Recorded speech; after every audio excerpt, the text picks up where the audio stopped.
name is Irfaan Ali, the MDC Vice Chairman, and I do hereby call this meeting to an order.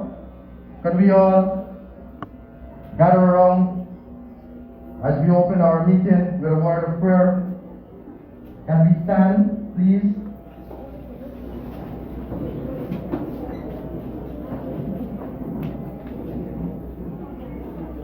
Father, today we bring everyone before you. Father, today we thank you for everyone that being here. Father, today we thank you for His Excellency and His team that would have extended this visit to Massachusetts. We ask you to cover them under your mighty blood of Jesus as you bring them here and take them back safe. You go before them. Whatever is said here today, God, you let it be fruitful unto the soil to grow and to be a success unto this community. And everything that is said here today, Lord, we bring it before you. In the mighty name of Jesus, amen. Thank you very much. Can you remain standing, please, as you recite the national pledge? At the count of 3. 1, 2, 3.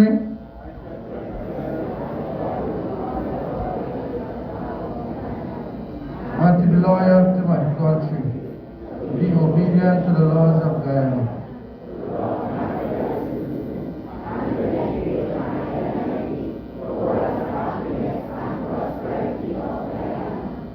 Thank you very much. You may have your seat, please.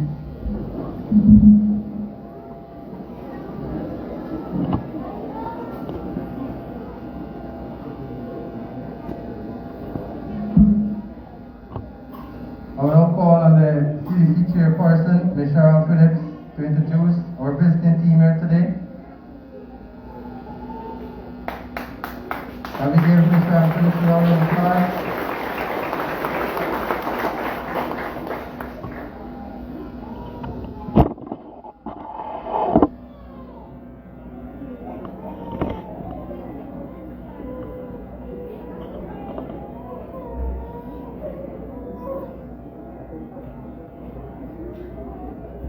Good morning, everyone. It is indeed a pleasure this morning, and we are very excited. On behalf of Matthews Ridge, our sister villages, Tatsuini, Arataka, Eyelash, I don't know if they're here as yet, and Barbito. We would like to welcome Your Excellency, the President of the Republic of Guyana, Dr.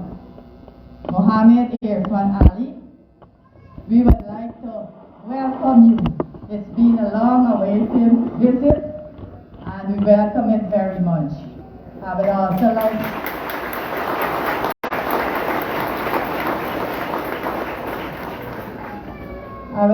like to welcome the Minister of Housing and Water, Minister Palinprol,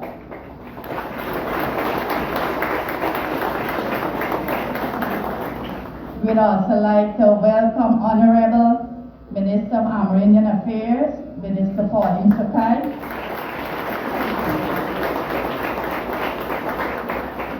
and to the extreme end, Minister within the Ministry of Public Works, Minister Deodat, sorry for just a single name. And to this end here, we have our own Honorable Minister Nigel Dharamla, Minister of Local Government. We welcome all of you. I've been going to a lot of meetings, and all we're hearing is that when our president comes, he will be bringing gifts for us. So we hope that there's a big gift or numerous gifts today. And as you can see, you pass through Matthews Ridge. Matthews Ridge is a small community with 1,700 people, including our satellite villages. And we have little to no economic activity. So we hope today that whatever is being said here, that it would be fruitful and help us along the way. Once again, welcome to everyone. Welcome our president and team and other guests. And we love you. Thank you. Thank you very much, City Chairperson, Mr. Phillips. Come on, residents of Matthews Ridge. We can do better than that. Let's give His Excellency a warm welcome to Matthews Ridge.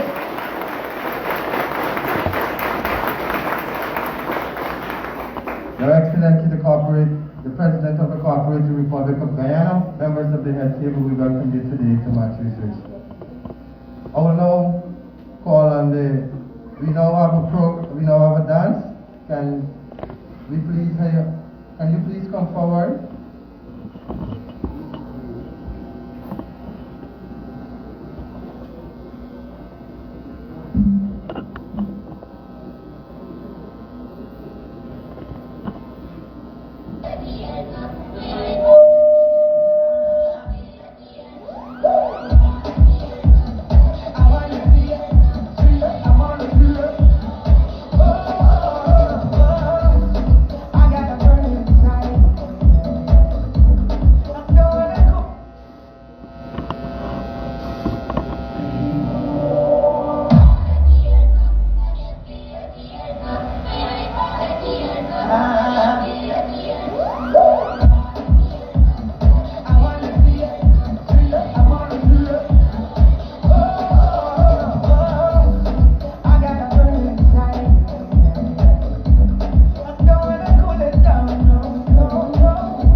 Thank you very much. There are many more to see. So without further delay, I will now call on our Regional Chairman, Mr. Brendan Lashley, to give his remarks in today's gathering.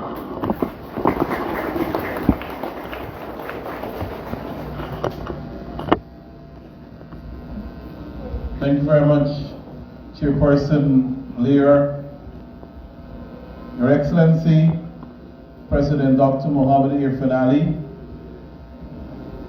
Honorable Ministers of Government, Minister Darmalal, Minister Kroll, Minister Sukai, Minister Diadat, Indar, and the leaders of the communities who are present here today, Arakaka, Matthews Ridge, Kaswini, Baramita, residents of Matakai, good morning. Good morning, everybody. Good. I'm very pleased this morning to be a part of this outreach that is being spearheaded by His Excellency, our President, to the community of Matthews Ridge, with a gathering of persons from the nearby villages here at the community center. And this, as Chairperson Phillips would have said, is a long-awaited visit for this community. And I know that at the level of the region, with the support of the People's Progressive Party civic government, through the vision of His Excellency, we have been undertaking a lot of transformative projects within this community, such as in the area of education and health, and many other areas as well. Like for instance, at Tassawini, we are about to open a new school that was never there before in the area of education, and the community health post is almost completed. And again, this is delivering on the promise of our government to you, the people of Matakai. And so this morning I know too that before the end of today, there will be a new minibus coming for this community, and we're hoping that His Excellency will be able to commission that minibus before he leaves. And so the DRU would have informed me that the bus, which is the Port Kaituba, is currently being brought here to Matthews Ridge so that His Excellency can officially hand it over for the purpose of education delivery in the community. And there are many other things at the regional level that we have been undertaking, because government has been providing the resources so that the lives of you, the people within this community, can become better. And this will continue along the path, the developmental path will continue as the years ahead of us. And so we will continue to work with you in the community. And I don't want to take up much of your time, because I know you will hear from our honorable ministers, and most importantly, hearing from His Excellency, our President. Thank you very much.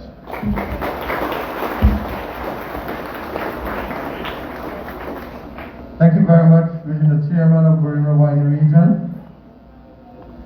I will now call on our Honorable Minister of Housing and Water, Minister Colin Crowell, to give his brief remarks. Thank you very much, Vice Chairman Leo Fraser. Matakai, good morning. I'm pleased to be joining His Excellency, the President of the Cooperative Republic of Guyana, on this outreach today. So let's give him a big Matakai welcome. I also want to acknowledge my colleague ministers here. I want to say that I noticed Morrisons have mentioned that this is a long-awaited outreach. But I also want to remind you, His Excellency came to every community here within Matakai, visited every corner when he was seeking your support.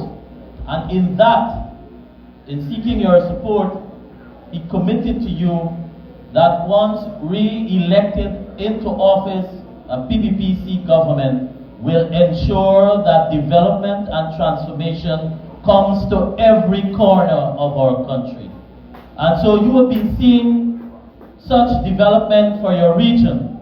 And you know, sometimes many of you message me and you give the perception that those of you who are at this end of the sub-region within the Matakai Barometer, within Matthews Ridge Barometer end, you give the perception like if the leadership have you as a stepchild. But I want to clear up that myth. And I give you a typical example. Let's use water sector. By the end of last year, we had an assessment of delivery of water within the region. We were somewhere around 65–64%. Within the last 12 months alone, we drilled a new well right here in Matthews Ridge, not far from here. Then we moved on so that is now connected here in Ridge. The community of Minap for the very first time started to receive water, and this is in the last 12 months. We then moved on to Barometer, where a new well is drilled, and the system is now connected. And for the very first time within the last 2 weeks, the community of Barometer, those on the central location, are receiving water. The then move to Arakaka, and because I'm calling communities that are here, We moved to Arakaka. We've completed drilling a new well there. And as I speak, the pipe laying exercise is ongoing. And by the first week of January, the community of Arakaka, most of the community of Arakaka will be getting water from a pipe for the very first time. We then moved, I finished there. We then moved to Pukira. We drilled a new well within the last month. Right now, the pipe laying exercise is ongoing. And I can assure you within the Pukira area, by the end of this year, you will too be connected to the water grid. We then moved to Falstaff. And this is all this end of the Matakai. So I make this point to let you know that we can speak about all the other sectors, but we recognize the community of in Matakai, and here closer to Matthews Ridge, we recognize that there was a gap. And we committed to you once we re-elected to office, and we'll be doing that, is to ensure that we bring a better development for you, our people. And no doubt, when you listen to our Excellency, he will tell you more. So thank you all for coming out here today. I want for you to, however, when we finish listening to His Excellency, that in your representation and your advocacy for the concerns in the various clusters, whether it's from Baramita to Arakaka, that's the cluster we invited today. You know why? Because we didn't ask you to come to Port Kaituma yesterday. Our president wanted to be in your community today. And while we're doing this as a sub-cluster, I can assure you, in due time, he will be going to all of the individual communities. He has been an active president. He has been a president that's been visiting all of the communities, listening to your concerns directly, so that it can help for us to form the policies as a government. So when you are raising the issues in a few minutes, please ensure that we have every area represented. But if a particular issue is raised or a question is asked, it is no sense that you repeat it. You will get the same answer. We want for every community to be able to be represented today, and we want to listen to you. So thank you for coming out. Thank you very much, Minister of Housing and Water, for that brief remark.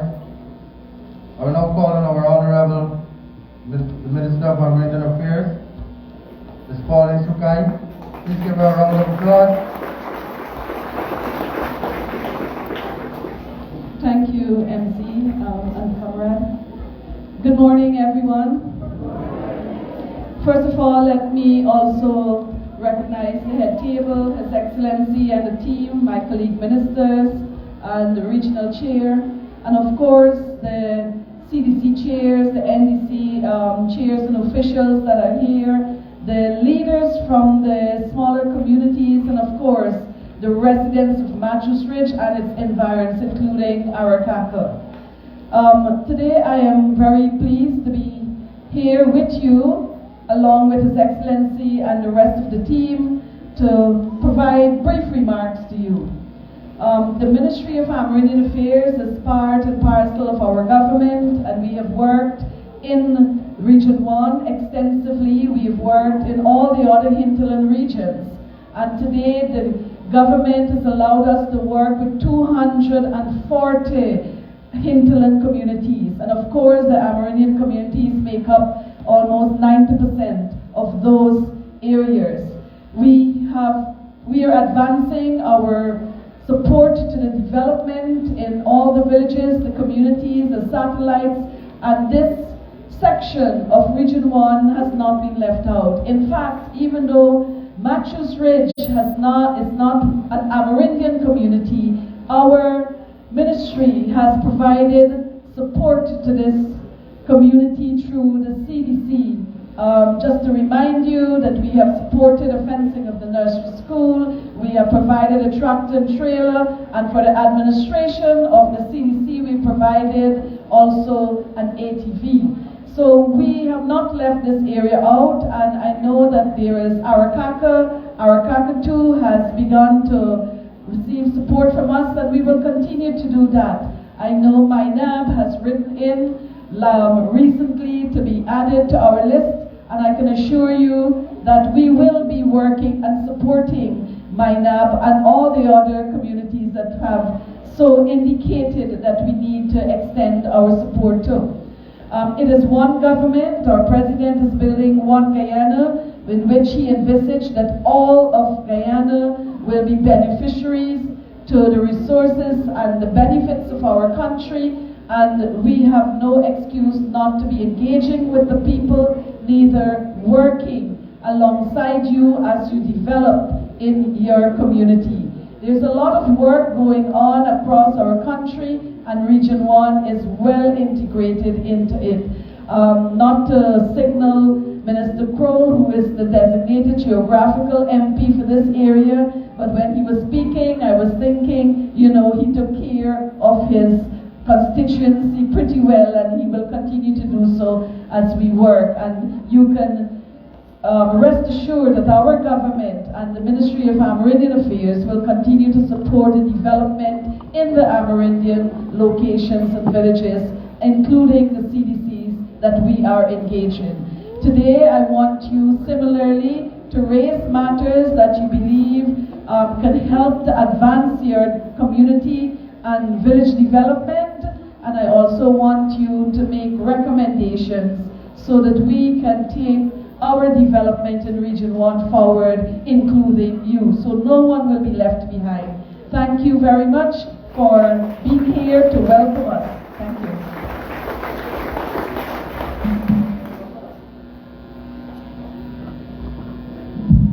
Thank you very much, Honorable Wallace Sugai.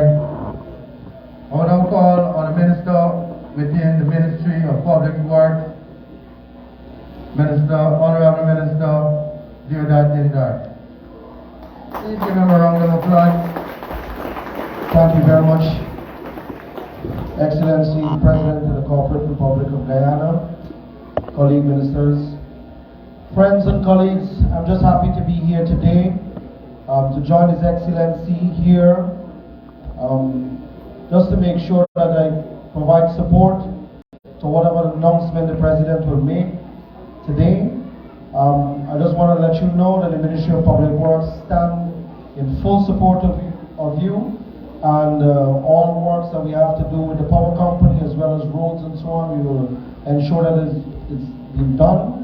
I will personally be on the ground to make sure that happens, and I want to give you that commitment. I want to be here so that you can hold me to that commitment, that I will be here to make sure whatever commitments are made today, that we will get them done. I don't want to speak any further. I will be for announcements to the President. Thank you very much. Thank you very much. I will now call on the Minister of Local Government.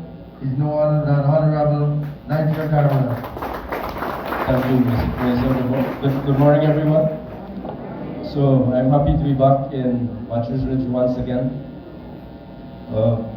And I'm especially happy because the many times myself and Minister Kroll came, you've always been saying that you would like the President to come, because some decisions we can't seem to make.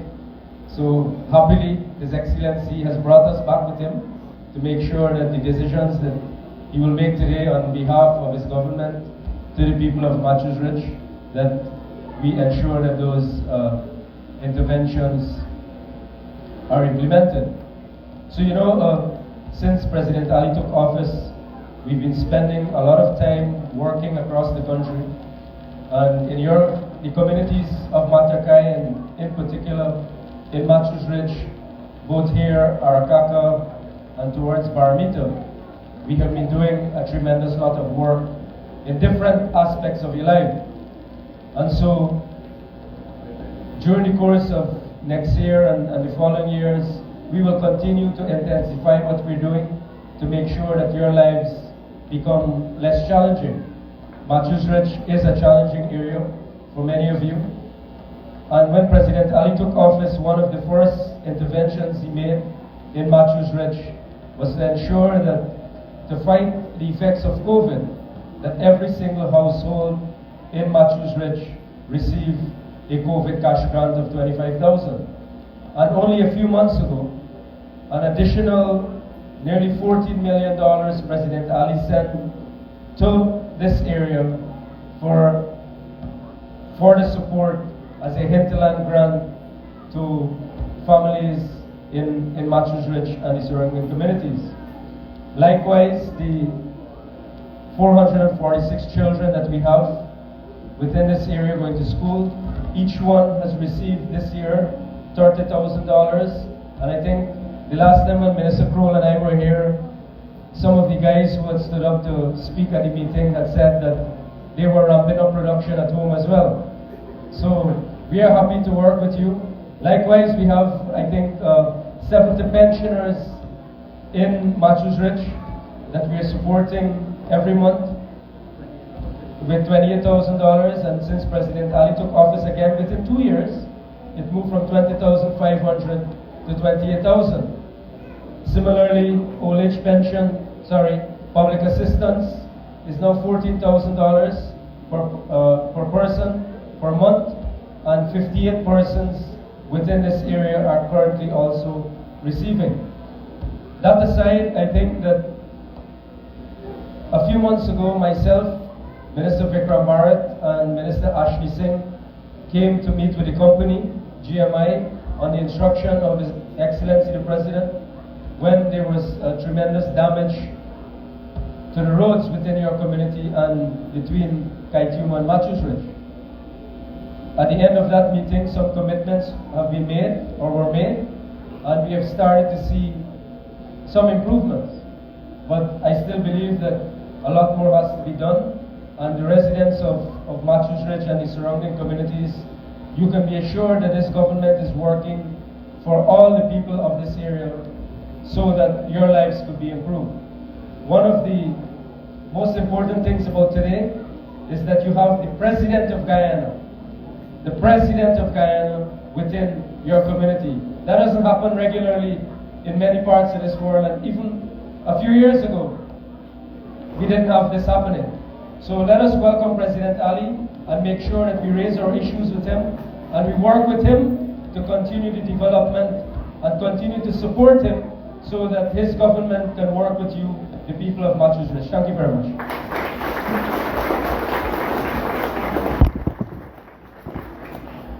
Ladies and gentlemen, the moment that we have been waiting for. I take this opportunity to welcome His Excellency Dr. Irfaan Ali to deliver the feature address to Matthews Ridge. Give him a big round of applause.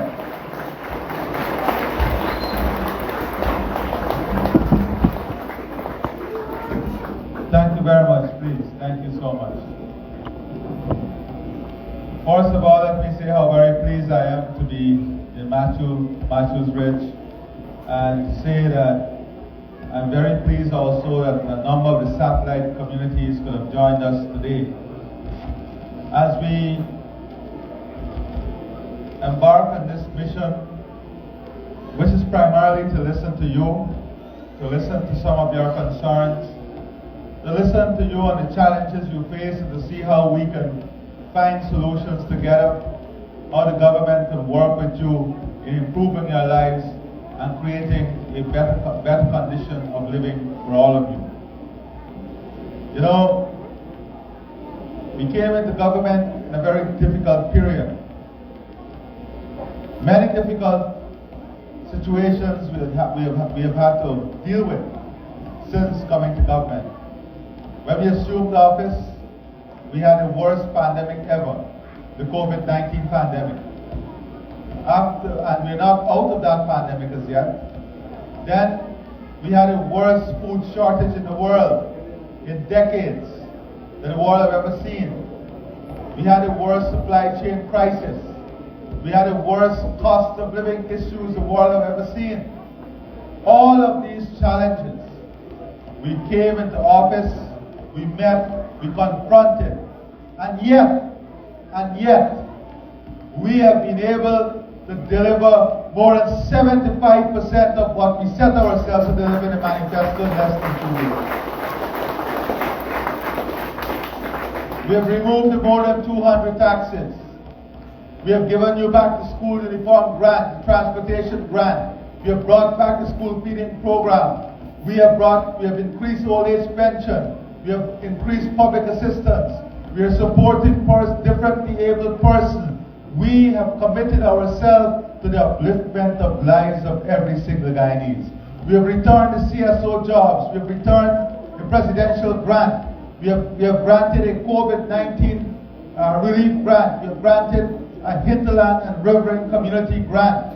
All of this we have done so that we can ease the burden on you and your families and your communities. These investments were made to make your lives easier.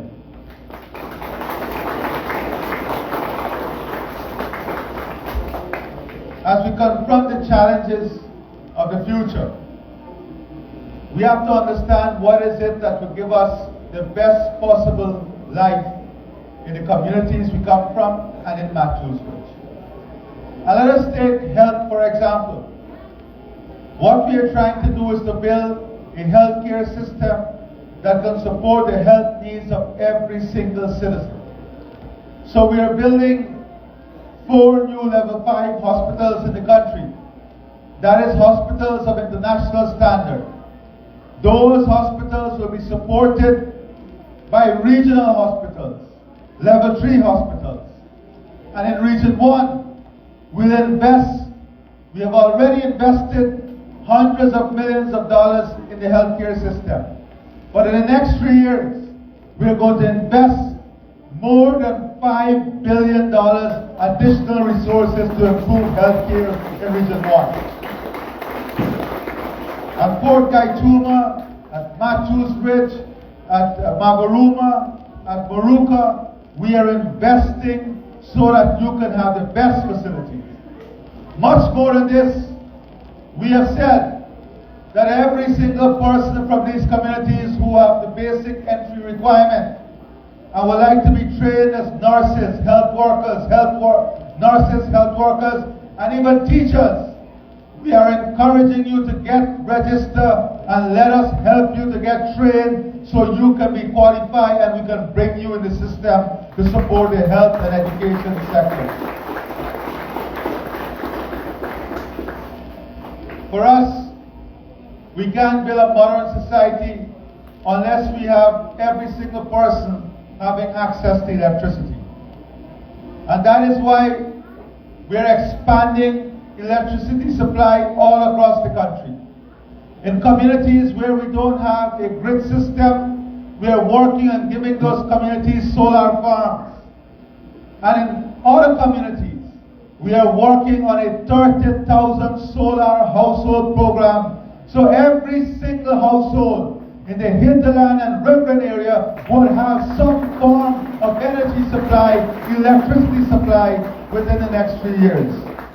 These are the investments that we are making that are transformative in nature, that will uplift you, that will give your children a better possibility of a better future, that will help them in their studies. We have launched an extensive education program. The Gold Scholarship Program is geared at improving the qualifications of children and giving children, young people, even adults, access to education all across the country. In communities that we have great difficulties because of internet connectivity, what we are going to do in those communities is that we are going to build hubs, ICT hubs, study centers, so that every single person can have access to the Gold Scholarship Program that we have. In this community itself,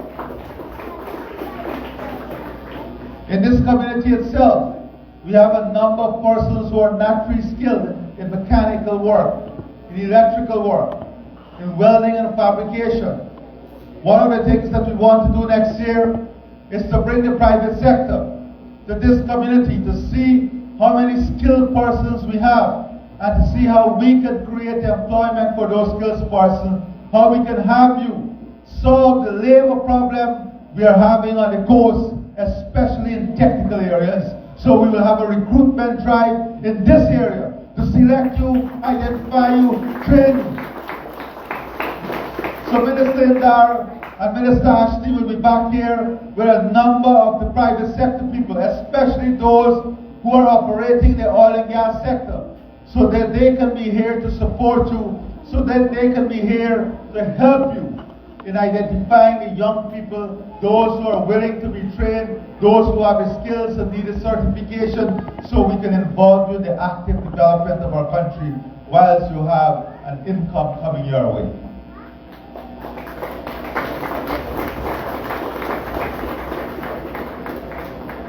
I can talk to you today about the hundreds, the tens of millions of dollars we transfer directly to you to ease your burdens, to reduce the impact of the cost of living, to help you during COVID, to help you during the floods. But you know this. I don't have to identify all of this to you. You know this. You know the challenges that we have had over the last 2 years. We had to overcome a group of people who believe that in this modern era, they could hold on through undemocratic ways to take this country by force. But we had to all fight together to maintain democracy. We all had to sacrifice to ensure that Guyana democracy was not derailed by a few who believe that they have the right to steal the freedom from people, to steal your votes, and to steal a government that you elected with your free will. Those days are long gone. Our modern society, our country must be built on the strength of democracy, on the rule of law, on trust, on respect, on love for all, love for every community, and commitment by every single one for the upliftment of our country and the development of our communities. Everyone must commit to this. As I said, I don't want to be long today because today belongs to you. I want to respond to all the issues. But there are some specific issues that I'm very disappointed in. And I speak very frankly. I sent the Minister of Finance and the Minister of Local Government to have a conversation with the company here, the manganese company. After many residents would have complained, as I arrived here today, whilst there has been marginal improvement, let me be very frank, and I asked for the general manager to come and sit here, because I would not accept the company not fulfilling its corporate responsibility. We cannot accept it.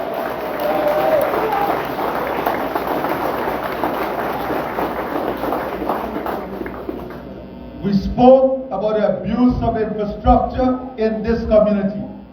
The heavy trucks not only driving on the roads, the internal roads within the community, but driving on the airstrip now. Driving on the airstrip. The company had a responsibility to maintain the road between Matthews Ridge and Fort Kaituma. You know that maintenance work is not being fulfilled. It is not being fulfilled. Just driving through the internal roads of the community, it will demonstrate to you that you are not fulfilling your responsibility in maintaining the infrastructure of the community. We want to work with you. We welcome investment. We welcome foreign direct investment. But in bringing that investment, you must also keep true and stay true to your social responsibility.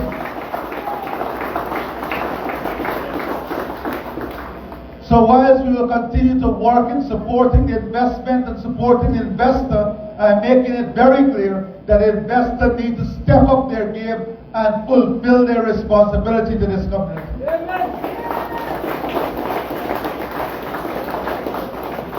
I'm going to ask the Minister of Natural Resources and his team to come and have a very frank discussion with this company.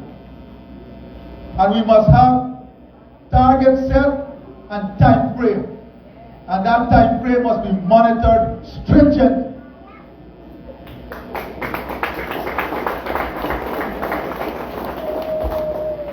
I also know that we set aside $27 million to buy the equipment, the equipment to extend the electricity supply to Mina.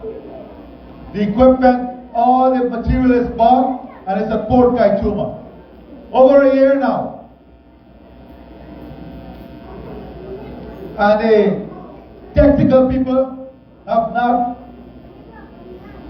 fulfilled their responsibility, I will say, in ensuring that the construction aspect of the work is completed so electricity can be taken to the people. So what we will do today, I've already asked the Electricity Corporation, the entity here, to work out the costs. We have the material. We will provide the labor. We'll pay for that labor from the community, and we'll take the electricity to Minab. Enough time has passed, and we'll have this fulfilled.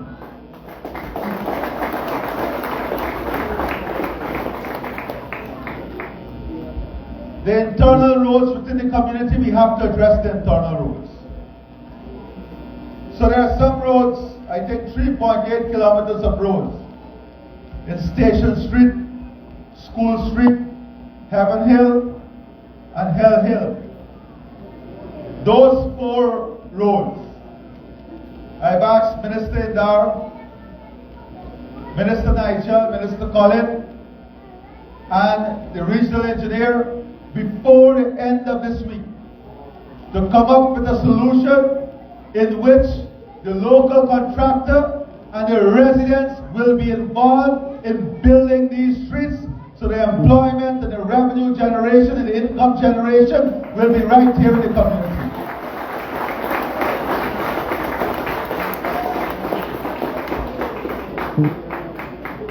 And whilst we wish all of you happy holidays, for this cabinet, we are working through the holiday.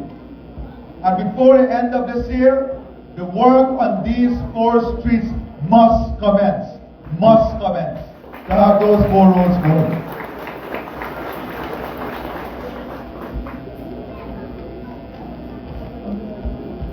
There are also some other satellite communities, but I wait to listen to you to hear what your priorities are. I know, for example, Minab, they have also road issues. We're going to look at addressing those issues. But I want to give you the opportunity to raise your issues also.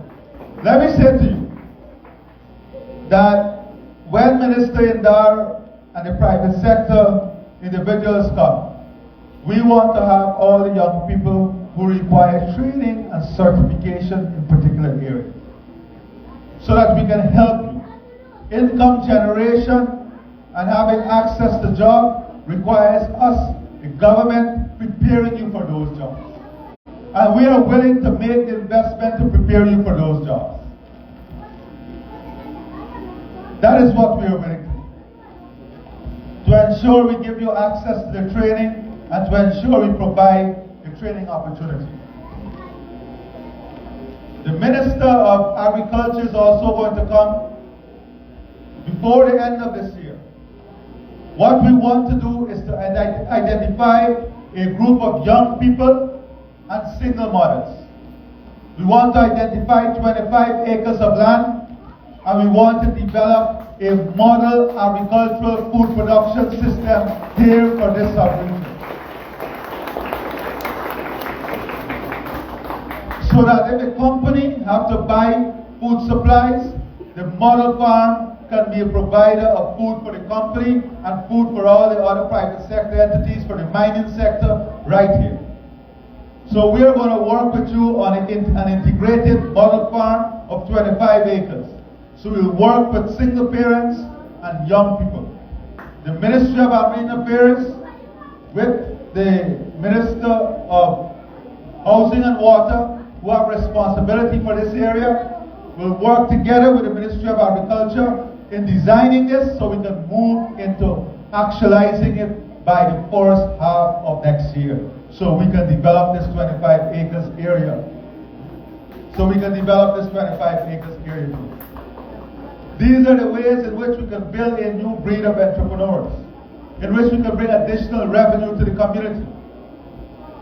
So my dear friends, I am very pleased to be here with you today. I want to hear from you. I want to listen to you. I want to also listen to your ideas as we work together to build a stronger Guyana, a unified Guyana, a Guyana in which all our people, let me say this meeting was open to everyone. Regardless of if you're on the fence, out the fence, over the fence, behind the fence, this meeting was open to everyone.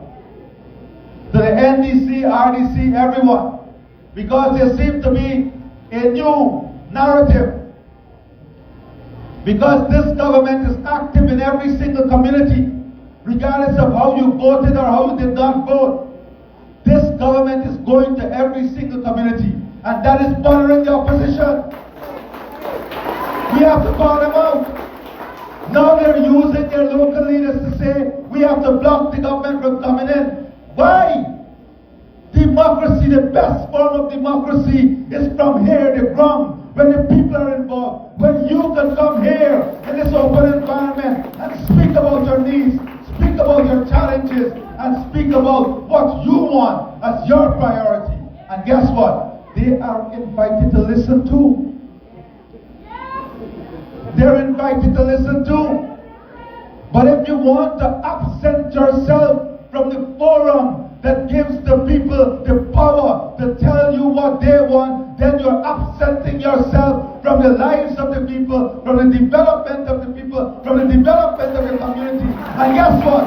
If you absent yourself from the lives of the people, you have no moral or ethical responsibility to believe that you can be in the government to develop for the people, because you do not have the interest of the people at heart. And I'm very clear on this.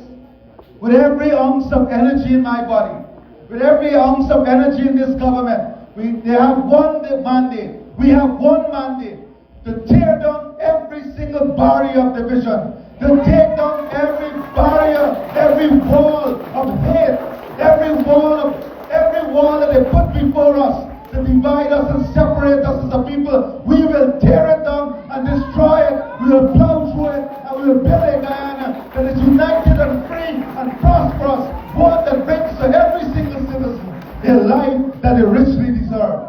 That is our mission, a singular mission, a unified mission, a mission in which the priorities of the people are the most important things for us.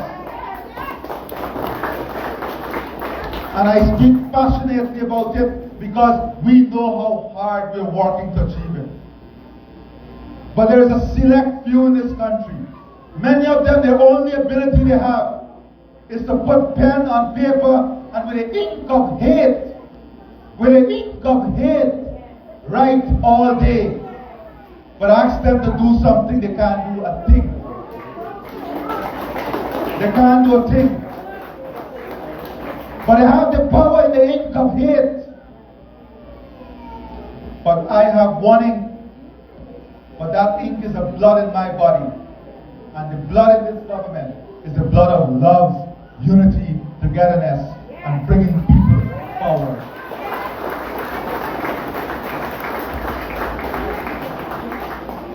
Whole day, they go up on the mountain and they shout, discrimination, discrimination. Where is it?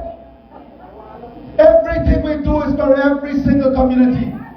When we build healthcare, every guy needs benefit. We build education, everybody benefit. We give education grant, everybody benefit. We give a cash grant, everybody benefit. We give the presidential grant, every Amerindian community benefit. We signed the LCDS, the world-class deal recently. The entire world is asking us, how did you do it? How did you achieve this? And you have a select few in this country. Sour. Every time this country made progress, every time we achieve something, every time we are recognized for something, the more sour they get.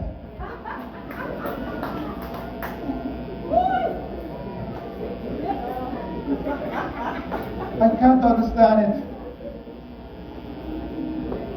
If you have to be in a marriage with someone sour, people best got to get out.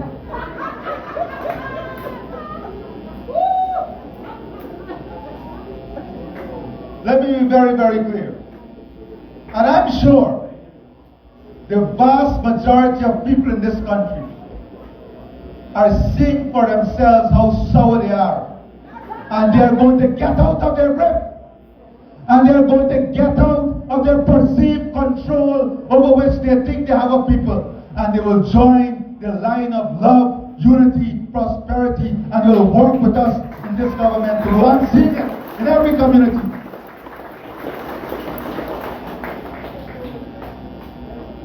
There's a season for everything and a time for everything.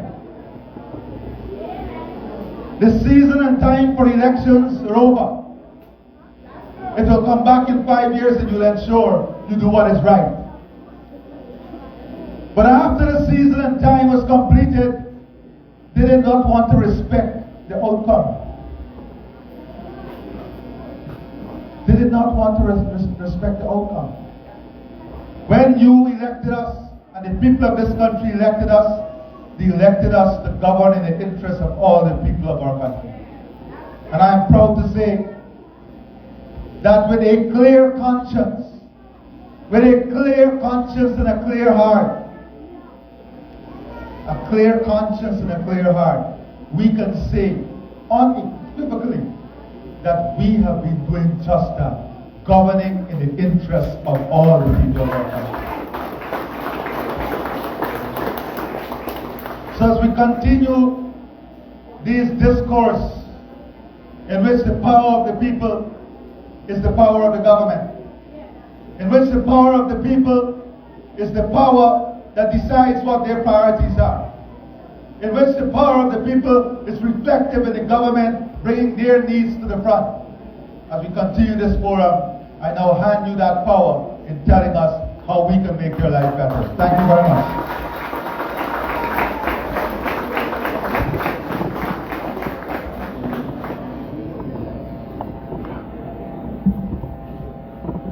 Thank you very much, Your Excellency. You would have highlighted a lot, and there are still many to be highlighted. So, in saying that, the floor is now open for the question and segment from you, the people of Massachusetts.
Fighters.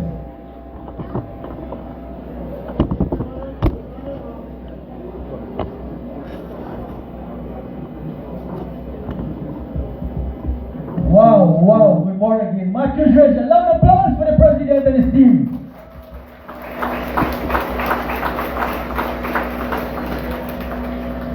Unbelievable. Honorable President, Ministers, this president should be a preacher. Outstanding. We applaud him one more time for all that he has given already to us.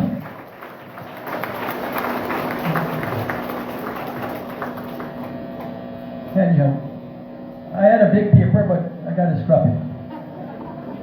Two things I have in mind to say. I'm the chairman of Matthews Ridge Police Station Committee, and we're short of a few things at the station. One, we need ATVs. At least two would work nice. A pickup for the station. We need a 911 phone at the station, and a Wi-Fi system so that the CID, the station sergeant, can communicate out of Matthews Ridge on a 24-hour basis. There's a walkway from the main road to the police station, which is a shortcut, but has been accessed by every person in Station Street.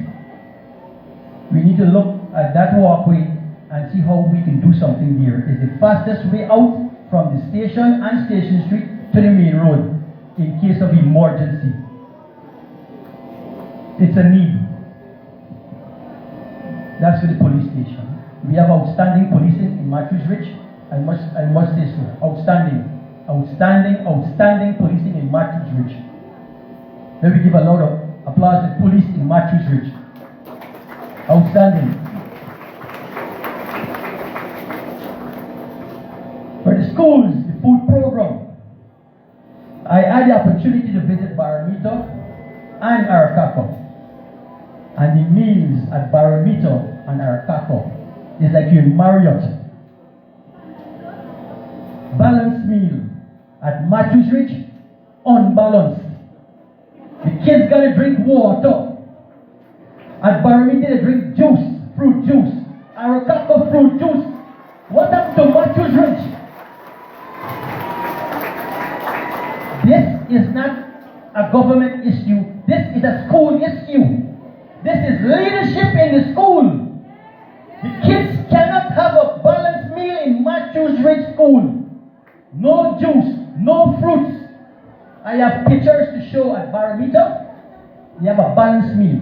You have fruit, you have fruit juice, you have baked chicken, etc. There are days for everything, depends on the menu. We need to upgrade what we have here at the school so the kids can have a proper meal. Thank you, thank you, thank you very much.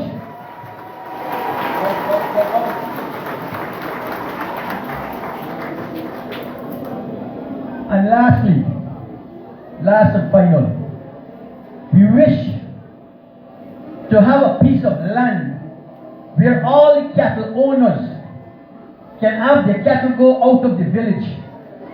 We have a piece of land and every cattle owner will have their cattle in the land and we will fence it and everybody would benefit from the piece of land to put the cattle so to be away from the village, the traffic and the airstrip.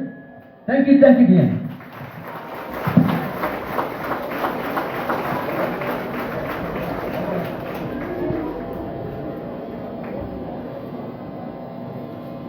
Thank you very much.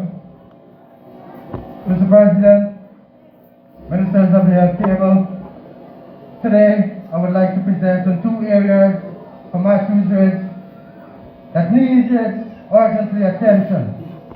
In your remarks, you would have highlighted that the electricity extension would be to minor. Mr. President, there is also another area, Fakira and Rayland, that need to be benefit from that extension. Fakira and Rayland. Mr. President, the youth in our community need new areas to develop not only academically and skills.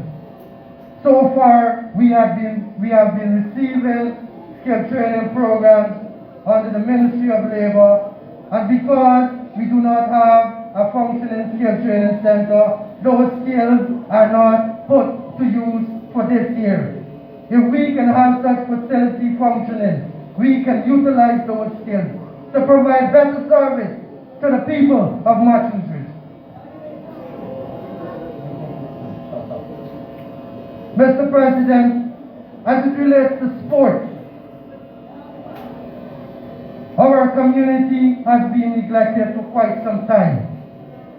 We have been waiting a very long time for the Minister of Sports to visit Matthews Ridge to have a first-hand look at our recreational facility. Our recreational facility is right over on the other side. Also, we have been having a setback with sports gears for the Matthews Ridge youth. Transportation to traverse to partake in events across the sub-region has always been a challenge for Matthews Ridge. If these areas can be addressed, our youth of this community can support the vision of your government and work to develop our community. Thank you very much, Mr. President. Thank you. I'll now invite a representative from the flats.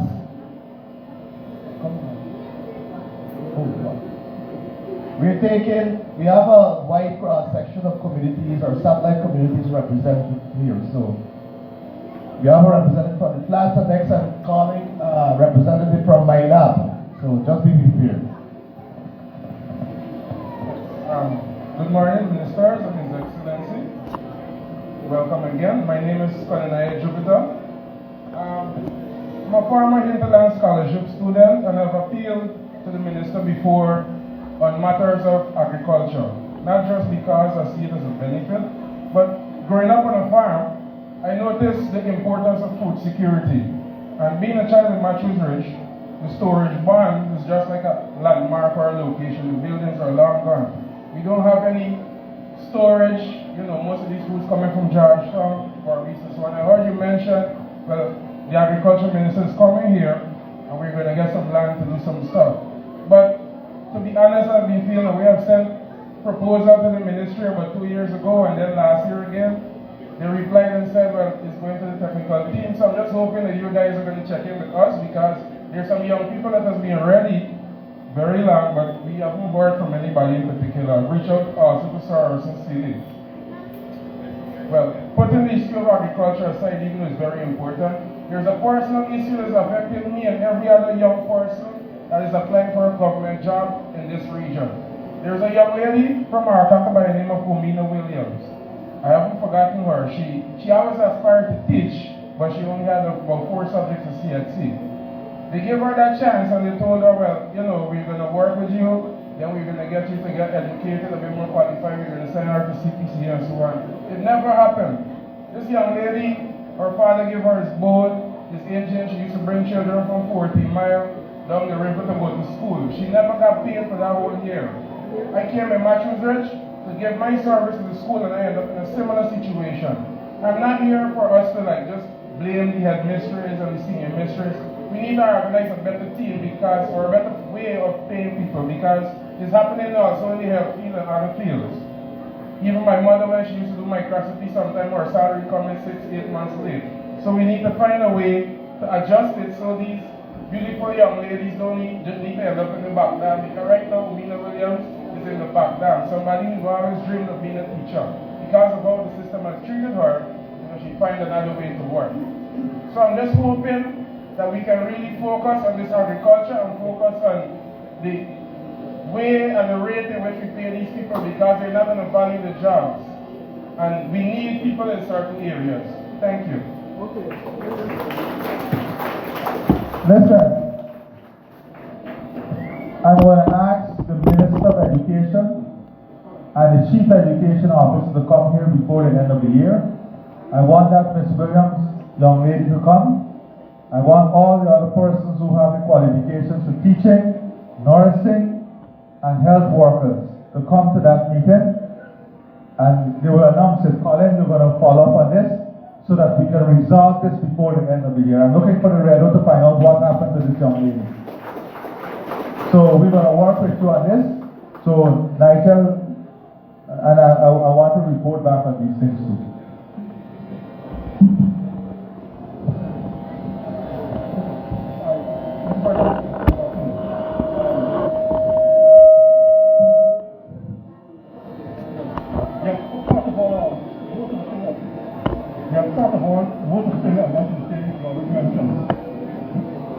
Yes, you already mentioned, sorry.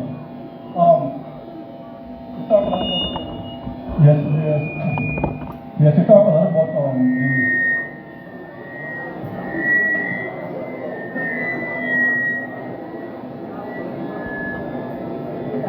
okay. Yes. Let us start with the Balinese company.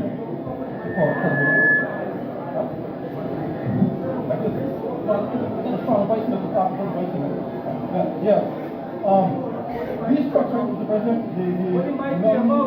these trucks, they normally have a lot of tilted on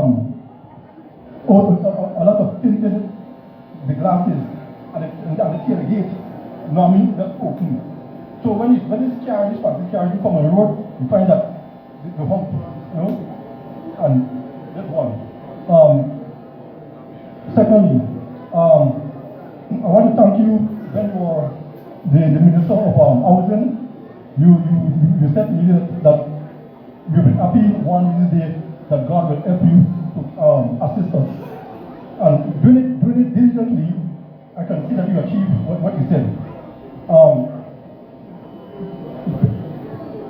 Yes,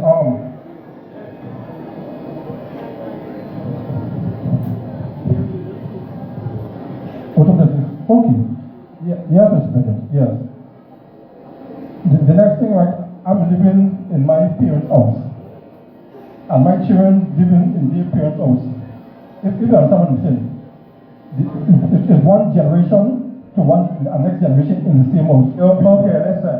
Yeah. All the personal issues, let's deal with community issues now. Okay. Where is Dwayne? Dwayne, come in front so they can see you. All the personal issues go to Dwayne.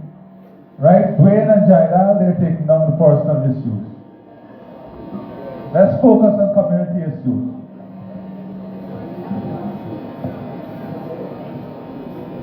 Good day, His Excellency and other members, honorable ministers.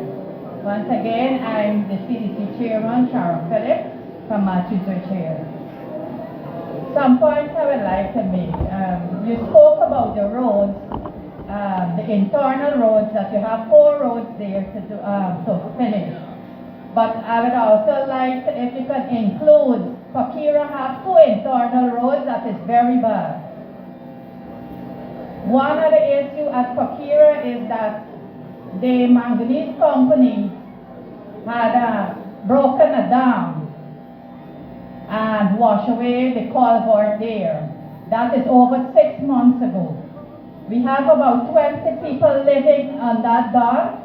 One that is very sick and has to come every other day to the hospital, and he has to walk down into that hole before he can reach up to Okay, hold on a second. Ask the GM here. When are you going to fix this dam that you broke 6 months ago?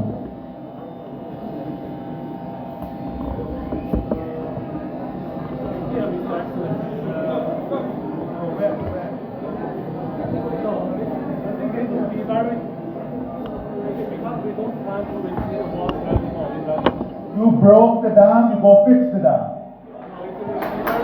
You broke the dam, you go fix the dam. You can't have 6 months. So I'm saying to the company, you broke the people dam, you're expected to fix the dam. Alright? Sir, it's the last company, not us, build the dam. I don't want our last company or this company. The dam was broken, you need to fix the dam. So before the end of this year, I'm hoping the dam is fixed. You heard me, right? You heard me, right? Yeah, I got it. I don't care what you got. You heard what I said. The company broke the dam will be fixed. Whether last or current, the dam has to be fixed. You can't operate like that.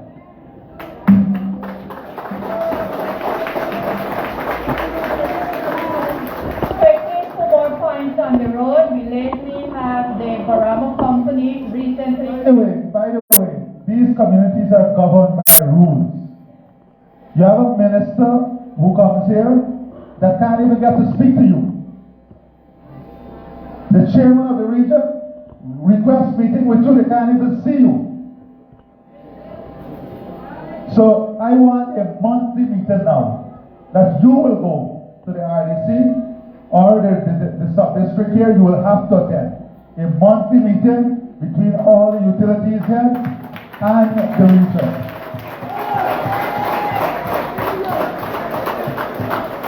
A monthly meeting. I'm very clear on this. Every month there must be a meeting in which, are you hearing me? In which you will attend. The general manager will attend, no one else.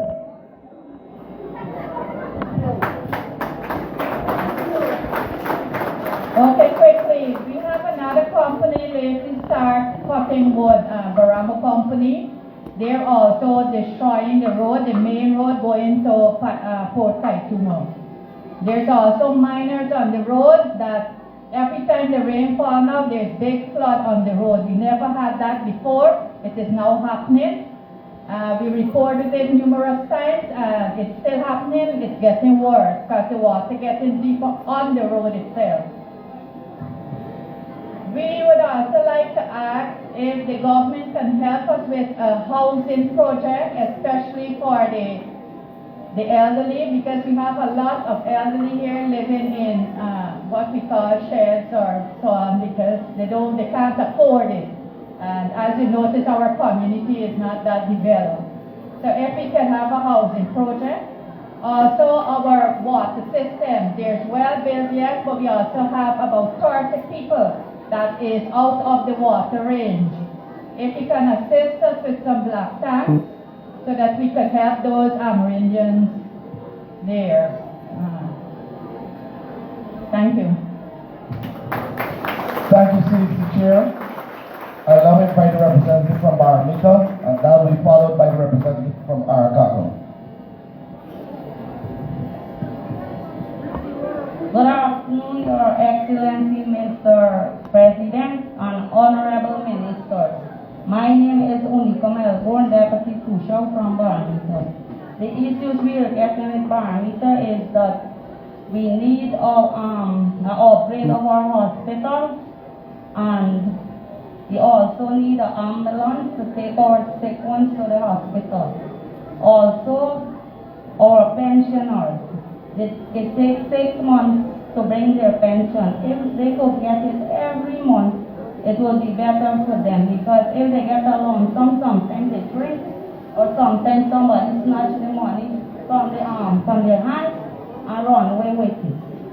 So we really need you to help us, and we are asking for electricity also. And the other day, I do a petition, and I'm still looking out for a response from our Minister, Honorable Colin Sukai, for a response. Thank you very much.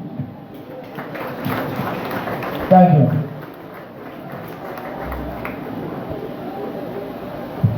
A pleasant good afternoon to the members of the head table, all protocol observed. First, my name is Lyndon Green, CDC Vice Chair, Arakato. I must compliment the government for rapid transformation in Arakato. Because under the previous government, we were only promised and promised and promised. But I can tell you, since this government take office, we have been seeing a lot of transformation.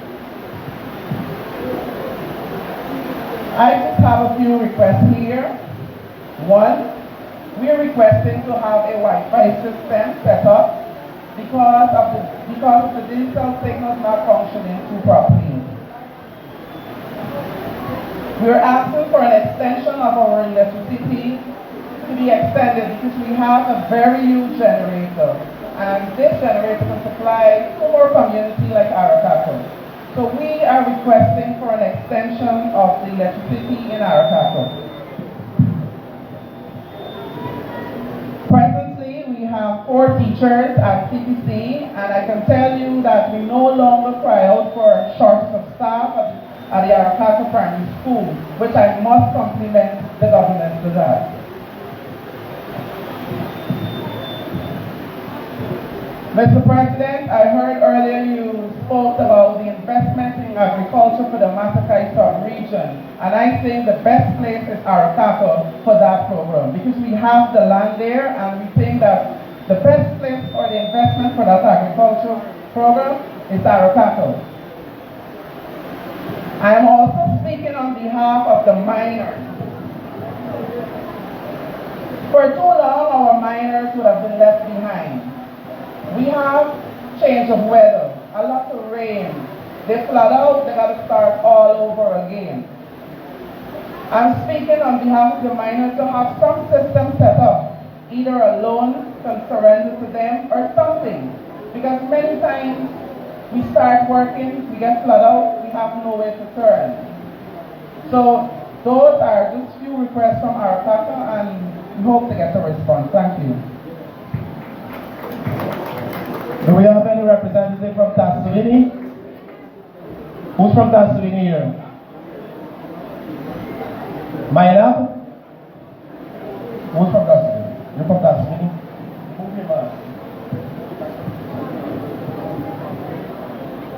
Hi, good afternoon, everyone.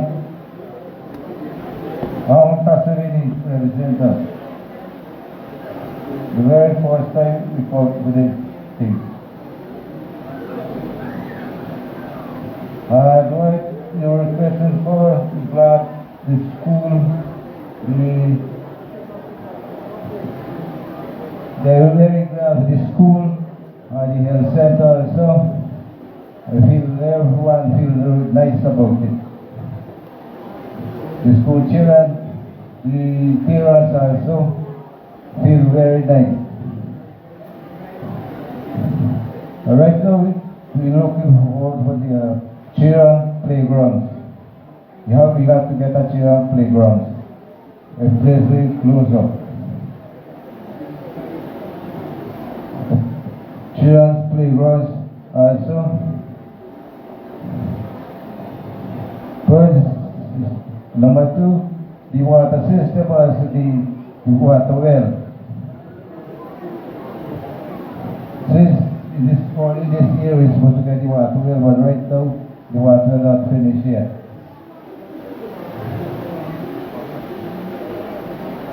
Of course, also, most people that you want to have is for housing in his house. You have a chair pool in, not everyone has pool in.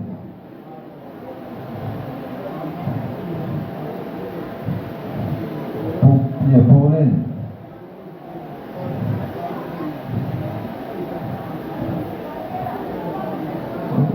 We got a village center, right now village center.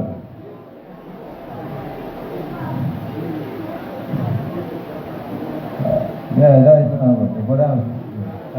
John. Can we have a representative from Maynard now? Come.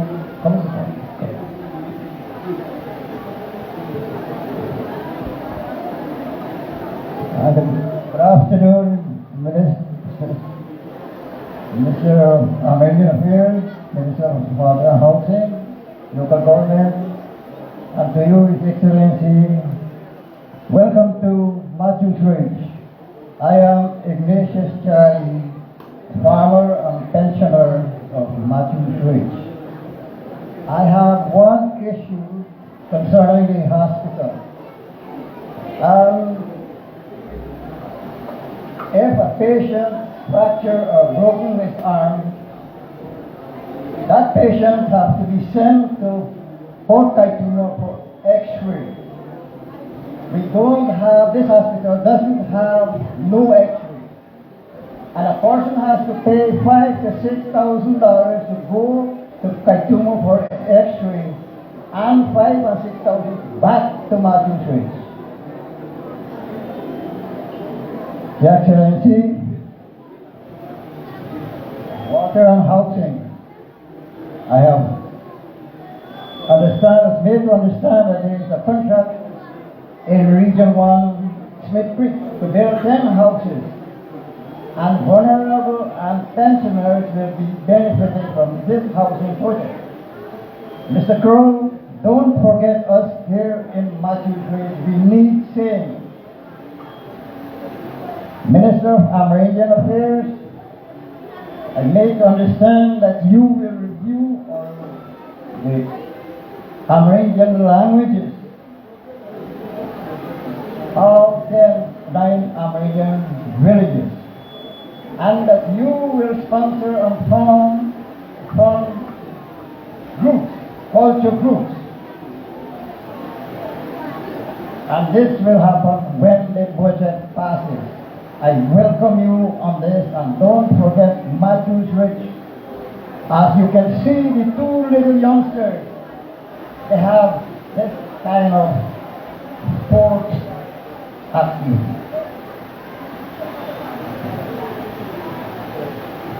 Excellency, we, the farmers, miners, and the entire residents of Matthews Ridge, we condemn what has taken place at State House. We strongly condemn the forceful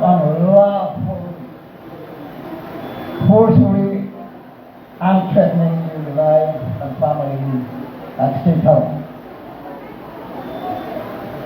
We strongly condemn that what took place at State House. Excellency, I'm a former Central Committee member of the People's Progressive Party way back in the early 70s, and a former organizer of the party in Region 9. But, as them by said, I have eaten the Moruca and I remain here in Massachusetts. Excellency, on behalf of myself and family, to you and family, a happy Christmas and a prosperous New Year. Thank you. Thank you, dear Officer. I now call on the representative from Minot. I am the representative from Minot, George Jacob. Well, with the road needs repair, and we also need a health post for Minot, which will serve a great purpose. I think that is it.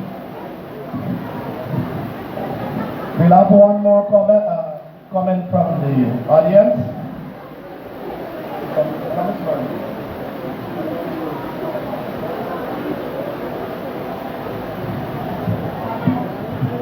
Good afternoon, Honorable President and the Minister.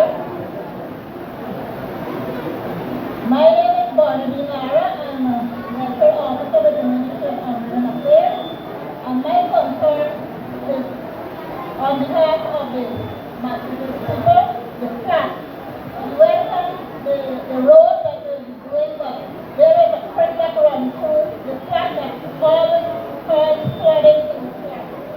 Always causes flooding. We asking that enough money be allotted so that the creek could be cleaned properly. It needs cleaning so that the water could escape freely and prevent the flooding. Thank you very much.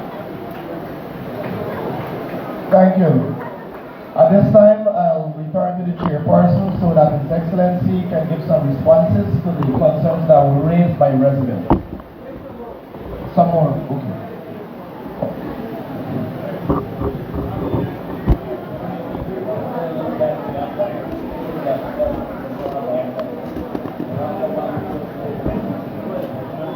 Mr. President,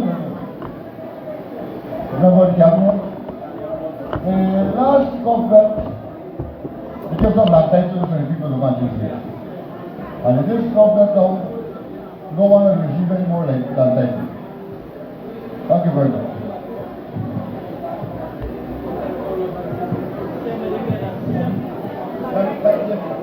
All. Good morning, Head of the Mr. President and your colleagues. I would like to make something there to come to reality.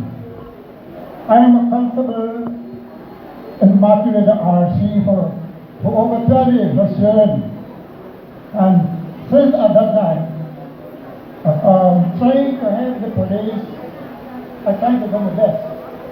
And since I trained at Port Kaituma, I never had a uniform.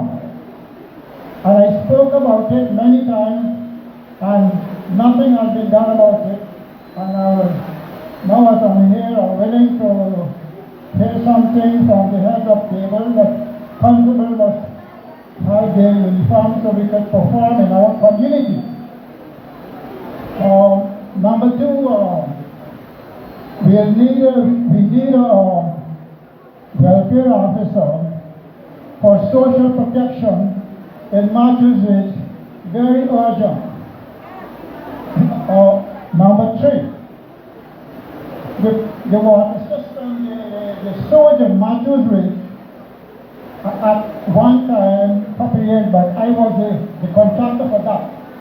So since there's about over 10 years now, the sewage has not been cleaned properly. There's no contract given.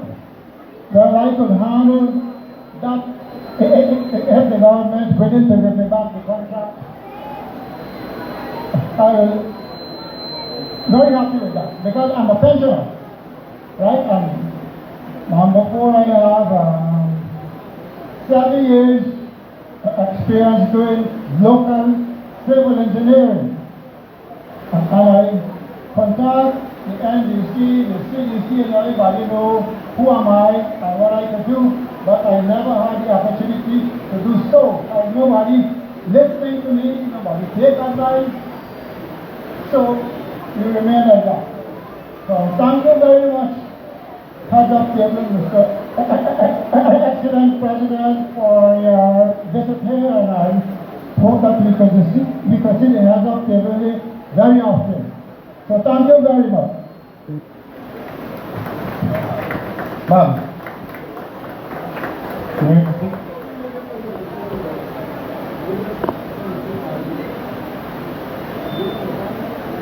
I'm a Santa Rosa, a pensioner, retired administrator, Excellency, all I want is for whoever may be concerned. We understand here, and I could recall when you write notice of letters of the teacher, the first thing you sit you put is think about the children, right? And I think that is needed here for teachers to think about the children. When they go in the classroom, they also think about the children, right? Presently, the children are doing well at that school. We need teachers. We need experienced teachers. We need teachers who would guide the children. You know, you put a little love in it. Let them know that you're concerned. Right? So we need more teachers because our children are not doing so well at the exam. I don't think we have like a math teacher. We may have an English teacher.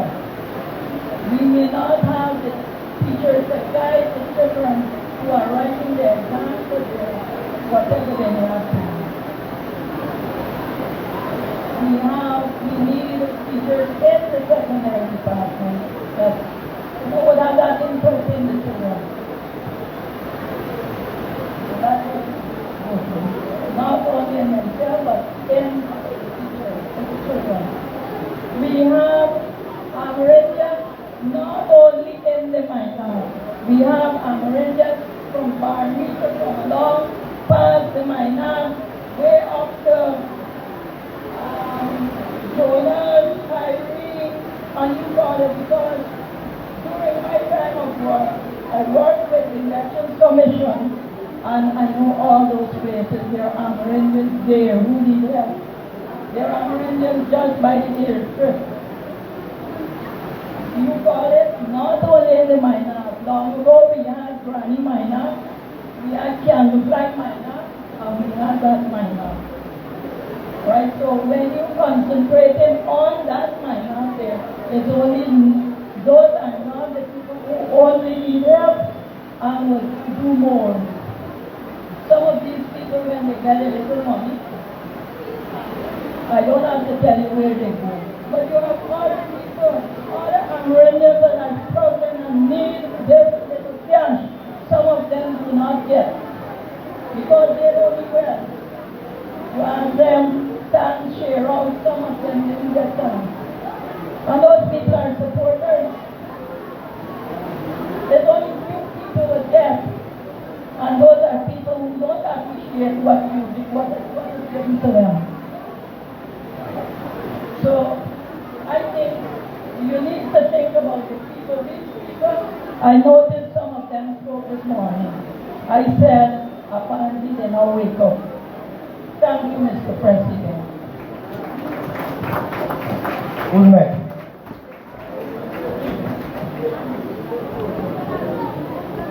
Good day, Mr. President, fellow members of the Cabinet. My name is Mr. Marlon Williams. My concern is very short. I must commend Mr. President for the great initiative that he has formed in streamlining the President Cup. That gives me an unction to start to function more. Mr. President, my concern is on the youth. I am the coach of 2 teams here presently, but my concern is that years in getting these people ready to enter this competition is a challenge for me. I know that you are a man on a mission, and I know that you listen to people concerned, so I would ask if you can assist us in gears, also our surrounding the facility at the community center here. We need lights. Because most of the players there, they work up to 6, but when they come to actually have their recreational practice, the place is already dark. So we cannot have proper training and to, get these footballers and the sports people ready for this competition. I must thank you for what you have done, and I know that you are indeed a great person, would look into my concern, and I thank you for what you're going to do for us here at Marshall Field. Thank you.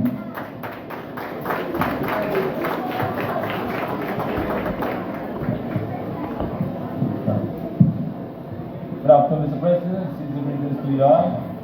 I got one big problem, is the road.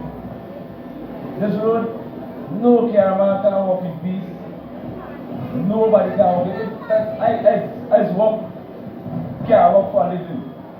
When these trucks are on the road, I can't walk. I can't supply the children. You see, from up on the airport this morning, they are asking to do the road because you coming this morning. You was living like that anywhere. No? He was living like that. And you got to drive on the road to go back. You will see what the rain do with it. And when you go back, we get an impression. And the next thing, we don't have an ambulance to Papi Hospital. If we have a patient with cardiac disease, we call a taxi. If they go bleeding or the male bleeding, they don't want to carry the patient. Who are we going to call? Can the patient bleeding? Nobody want to carry the patient. We need our own ambulance. The road for that children walk from here to school, right now when the rain don't fall. Imagine how these children going home through the mud. And the road, the place is like you have farm. Smart. We don't get a nice concrete road in here. Lovely concrete road, it's very, very smart. All the streets, we have a lot of streets in here. Around, small, like it's a circle. And Mr. President, you go through the streets out there to see the whole sites. We need concrete road in here. Hey, you came late, right? You came a bit late? Yeah. Okay. I was standing right. Because I spoke about the streets, right? I spoke about the company responsibility too. So with that, I would want to advise that we do not rehash issues that were already dealt with. Okay? May I remind us as well, for those persons with personal issues, there are 2 persons, David here and Mr. Jailal who's outside. Oh, he's in here as well.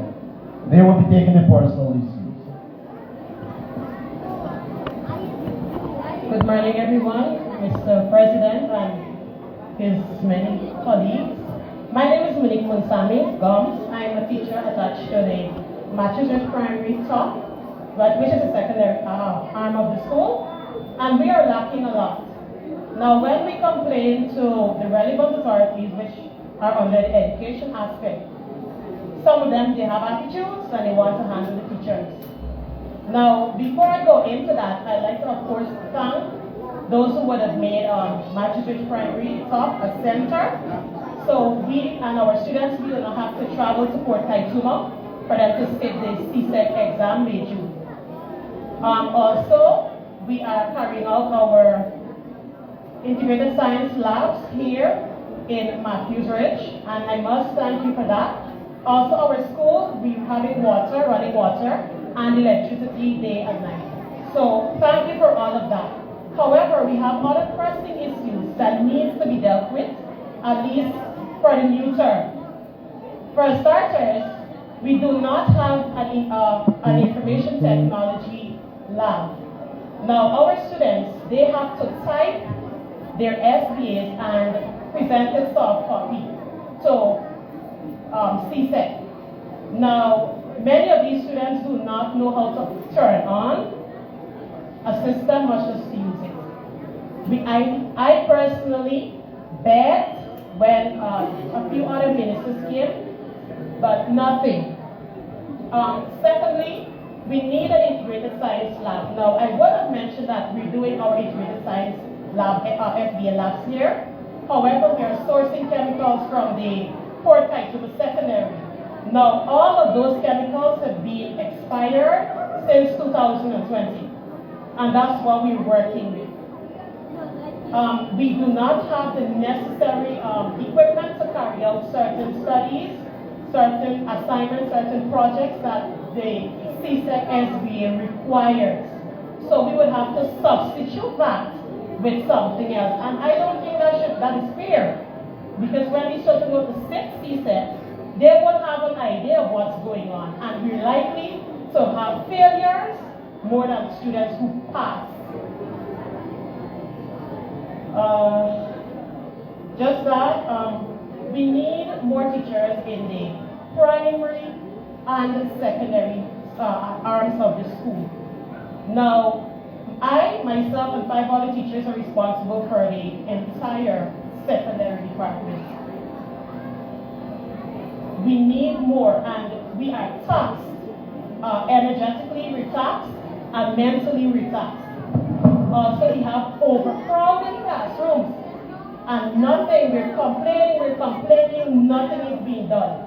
The education officers just say, okay, we'll look into it, and I don't know what it is looking into, if it's an invisible problem or they just don't care about us here.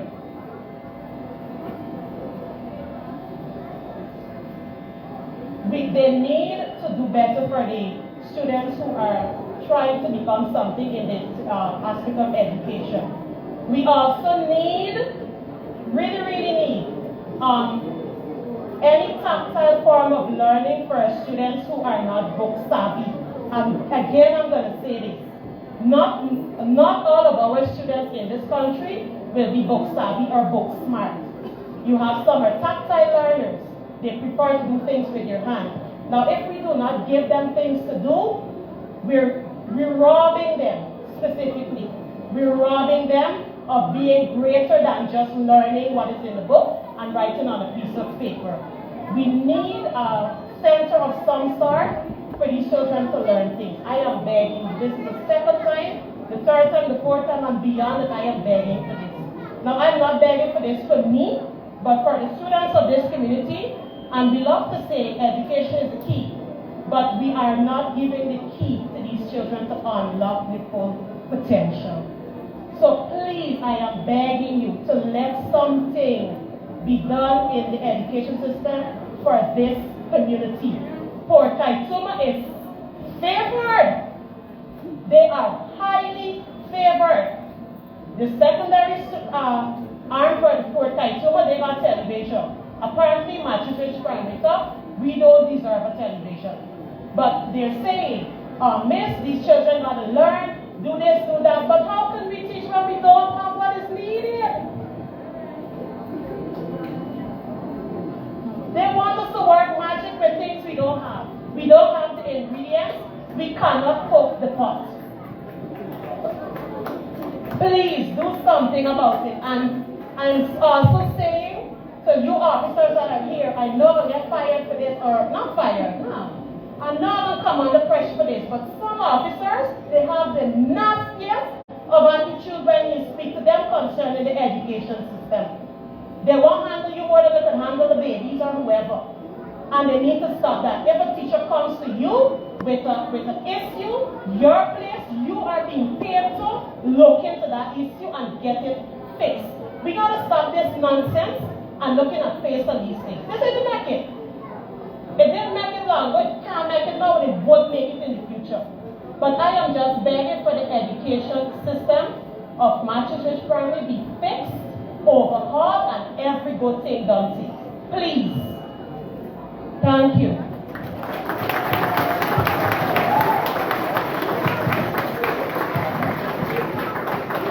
So we'll have 3 more comments, and then we'll close for His Excellency to respond. Good afternoon to Mr.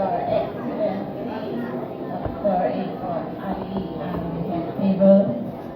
Special good afternoon to you guys. Today I stand here and I'm so happy to see I could see my president face to face. Today I'm happy to stand here to see my president face to face, and I would like you to know the truth about our community and the people that live in the community. No matter what company come in Matthews Ridge, it cannot please the people in the community. No matter what doctor we get, cannot please the people in the community. For example, it's not what I say, it's what I hear with my 2 big ears. If we get a doctor, they find a fault, they call she lesbian, she this, she that. If we get a male doctor, they call him gay, he's not doing any work, he's a junkie, he's this. If we get a teacher, she's this, she's that. So we find this is the downfall of Matthews Ridge. If, for example, Mr. Gregory Vincent, he cleaned our community with his own truck, and yet people stole him. That is the downfall of Matthews Ridge, but people is not speaking the truth. We need to speak the truth. People would say the manganese company come in and take the land away. But Mr. Excellency, our community people in this committee is very lazy. There is not even weeding them yards, and they want to own land. We need to come and get togetherness as our Excellency speak about it. We need to work together as family. We need to work together with unity. And that is what Matthews Ridge don't have. Not what, no matter who come in Matthews Ridge, we will not see betterness because it's just a bundle of crab pulling each other down. Mr. Excellency speak about meetings. Sometimes minister come here and kill us, the center cannot open. These are things that hiding, and it needs to expose. People in authority need to live in love with the rest of residents. They need to cooperate. So today that is my word, and that is what I want to expose to our government and let them know the truth and nothing but the truth. Thank you very much for listening to me.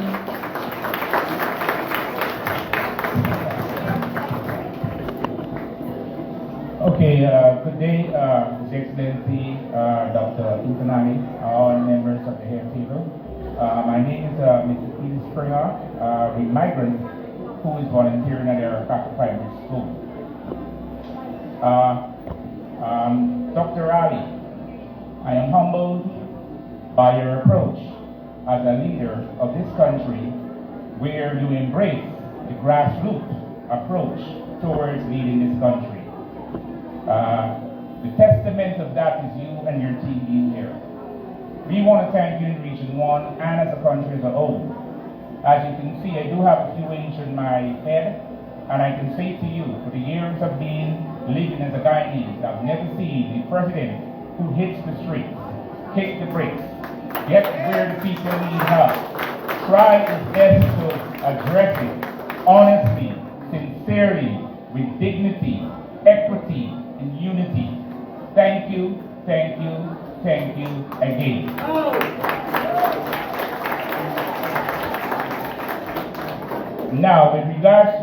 contaminants, you heard of it. It's not only the roads, it's also the water that might be polluted. I would beg that you send a team of EPA reps to address, just to make sure that the people of Ridge are healthy when they drink the water. And again, it's not just the road. It floods because of the dam that they constructed to retain the water for the manganese mining purpose. So, please, do not demand only help for them to fix the road, but to address these other social issues too. So I'm through with the Ridge. By the way, our route is leaking. So in light of that, I would beg that probably you consider redeveloping this community center for Ridge and possibly constructing one for our capital, given that the area I live and we do not have a community center.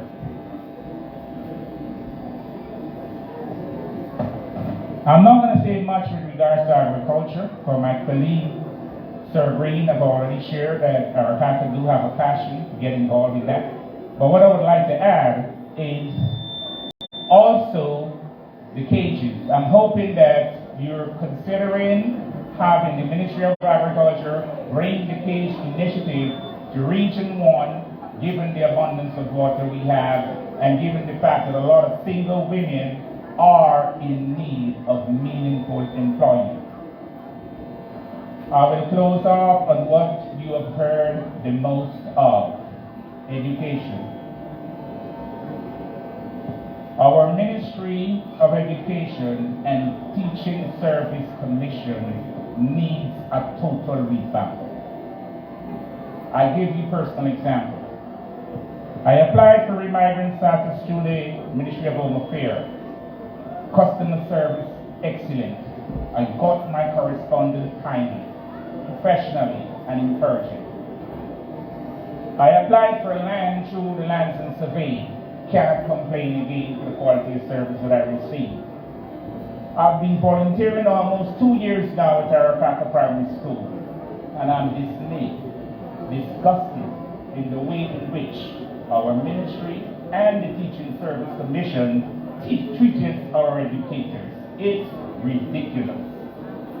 For example, I've applied for a full-time position after members of the community encouraged me to do so. I submitted my application in September, called in November, Teaching Service Commission, just to ask the status, did you receive it, whatever. And to my dismay, the response was, we do not send out correspondence saying whether we have received an application or not. The question I beg, why? If Natural Resources is doing a wonderful job in terms of customer service, if Home Affairs is doing Foreign Affairs is doing a wonderful job when it comes to customer service, why? Ministry of Education, of all, Teaching Service Commission, of all, who are bestowed to educate this wonderful nation, is dropping the ball so ridiculously. Mr. President, please help your teachers. Thank you.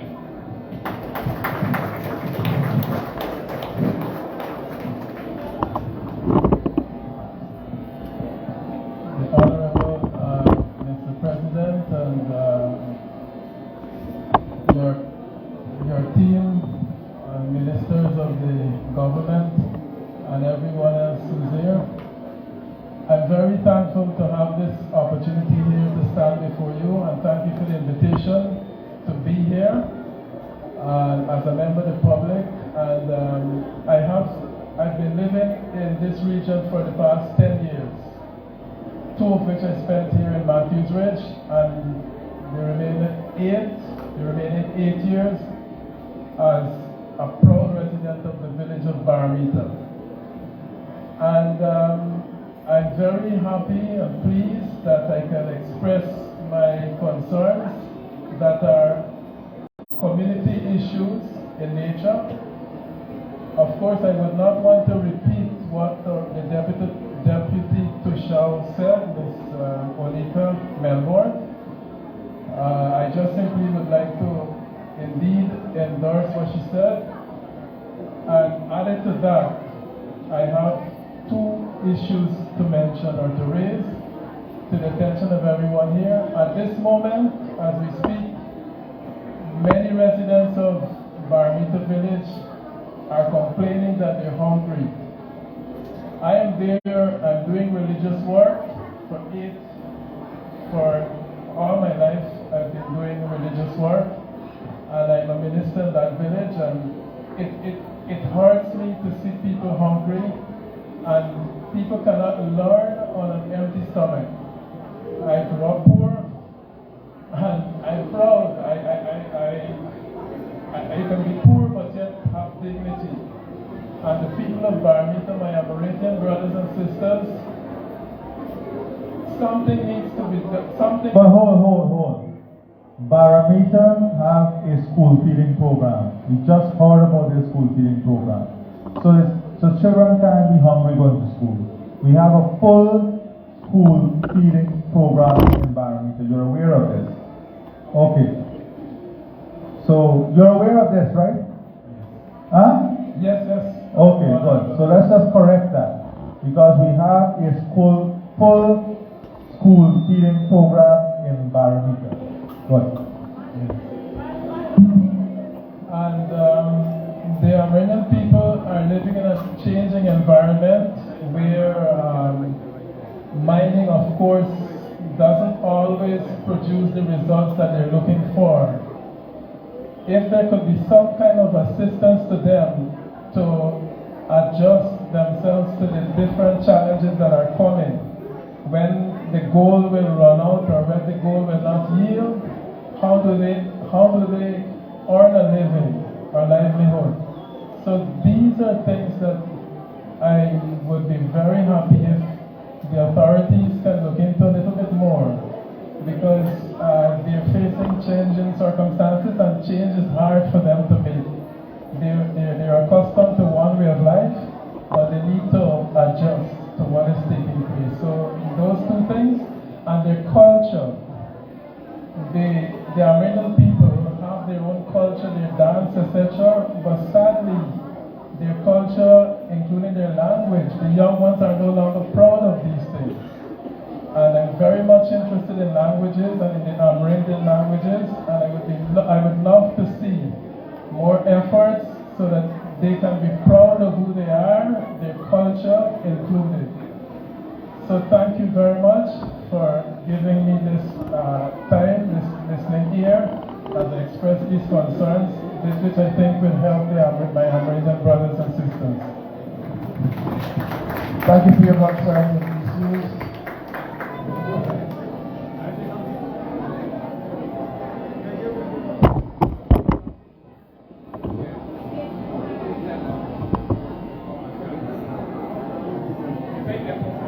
Excellency, honorable ministers, and everyone from magistrates, good afternoon. I'm Andy, the general manager of the manganese company. I feel sorry to hear many complain about the road. And actually, we have been working on the road once the weather allows.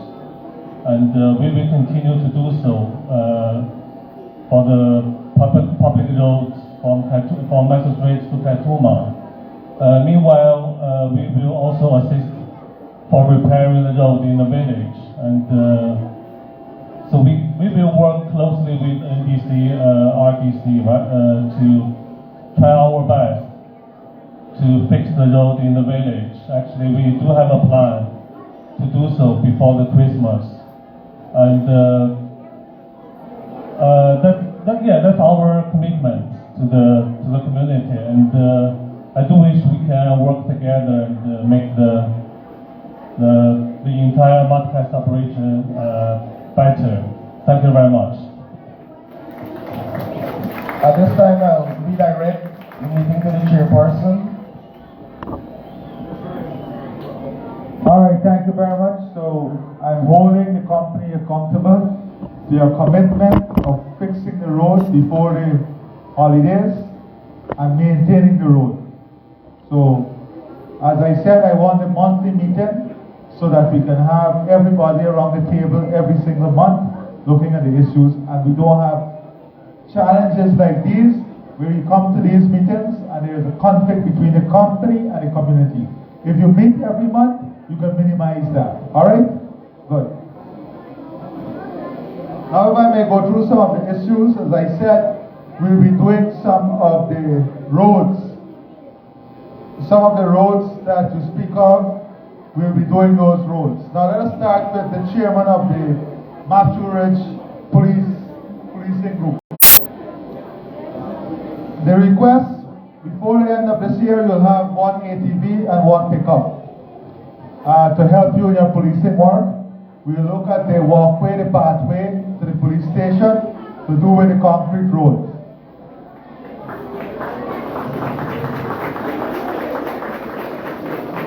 You make an excellent adjustment about the cattle area. When the Minister of Agriculture comes, we will examine the feasibility of this. Alright? The railing and Pakira area, electricity extension, I'm going to ask Minister Indar to work out the cost of this to see what is the best solution, when it is solar household program or when it's the extension of the grid. So he is going to look at this and have a proposal before the end of the year. Now in terms of your skills training center, I heard there is a center. We're going to work on upgrading that center, equipping that center with all it is needed to make it a proper skills training center, and we're going to put it in the next year budget. In terms of your sports facility, $10 million has already been earmarked for the development of this sports facility. We're going to continue to work on the sports facility next year. We'll put some additional revenue so we can put in at least a pavilion, and we can put in some facility for players who are using the sport facility. We will also work before the end of this year. Mr. Vincent is here. Minister Colin Crowell is going to bring in some sporting equipment, football, volleyball, cricket, for all the sub-regions, so we can have that before the end of this year. All the communities that raise agriculture and want to get into agriculture, when the Minister of Agriculture is here, including aquaculture and cage farming, when the Minister of Agriculture is here, we're going to look at that and we're going to discuss that to see how we can develop a holistic plan for food production in this sub-region. The Pakira 2 internal roads, Minister Colin Indar and Nigel are going to look at this also. We have the commitment of the manganese company for the maintenance of the road and to do some work before the holidays. I'm going to talk to Barama also to see what they're doing. We're going to work on some housing projects through the Men on Mission, especially for the elderly in vulnerable communities. So next year, one of the things that Men on Mission will be doing in a lot of the vulnerable communities is building centers for the elderly, in which we can have accommodation and other facilities to support them. Alright? Arataka, I heard you on agriculture, the ICT hub, and the extension of electricity. Minister Indar is also going to look at this. Tasawini school run, we're going to look at that also for you. You know, we just completed a school and a health hub in that community. So very soon we'll be opening the school and a health hub we built in that community. The cleaning of the creek at Flats, when the Minister of Agriculture is here before the end of the year, we'll discuss that and we'll work out a plan to have this done. The land titling, I'm going to check on what is happening in terms of land titling and have a specific exercise in Region 1 to deal with land titling. Now, one of the problems, my friend raised the issue with education and the Teaching Service Commission. The problem is that the Teaching Service Commission is not appointed as yet. And the Teaching Service Commission is not appointed and functioning as yet because we had delays, you know. We had to deal with the opposition. The leader of the opposition went to court to try to block the appointment of the commission during the consultation. We are now in a position, before the end of this year, the Teaching Service Commission is going to be appointed so that teachers can be appointed all across the country. So it's not completely fair to say that the Teaching Service Commission and the Ministry of Education, they're dropping the ball. The ball is really, the problem is really the Teaching Service Commission not being in place. I'm going to let the Minister and the Ministry of Education come down here though, to look at all the teachers, to look at all the persons who want to be teachers, and have the entry requirements so we can get them employed. We are already trying to get in contact with the Williams young lady to bring her in the system. You made contact with her already? She is in Baramita, so we'll find her. The ambulance for the Pukiro Hospital, next year we're going to put that in the budget so that we'll have an ambulance here. The teacher who raised the issue about the Matthews wrist stops, I'm going to ask the Ministry of Education to ensure a few things. One, that you have a computer lab, and two, that you have the television so you can have the e-learning, and you can have the smart classroom, and you can have all the facilities that we give through the learning channel.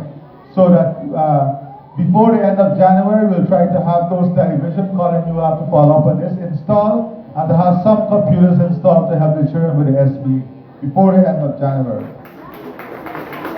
I already dealt with the issue of teachers, the primary and secondary.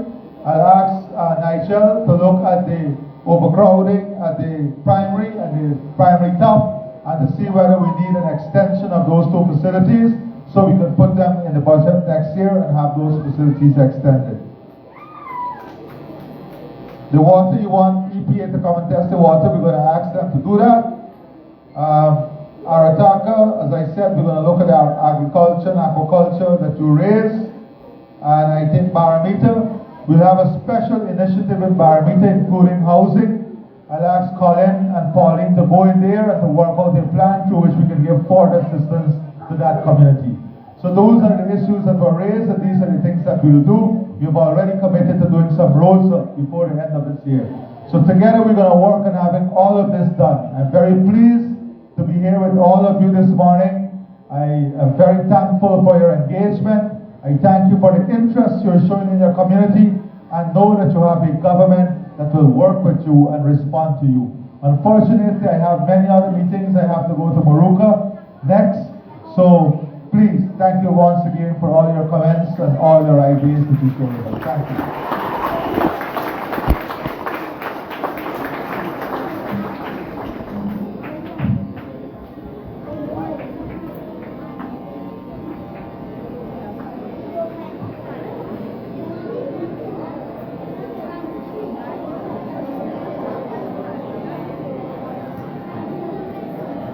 Thank you very much, Mr. President. Ministers, residents of Matthews Ridge that would have came out today in your numbers, I thank you for being here. I thank you for raising your concern as a resident, and most of all, I would like to thank the President for addressing these issues as the true President to build our country under one Guyana. Thank you very much.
Alright, so all the children here, Orlando, just look at the room. All the children, just turn to where Mr. Orlando Thorne is. Alright? His Excellency has something nice for you, right?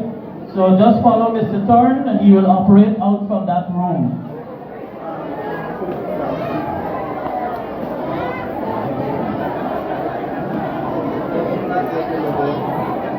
And just try to be cordial. One line for boys, one line for girls. Can I ask the activists to help Mr. Thorne, please?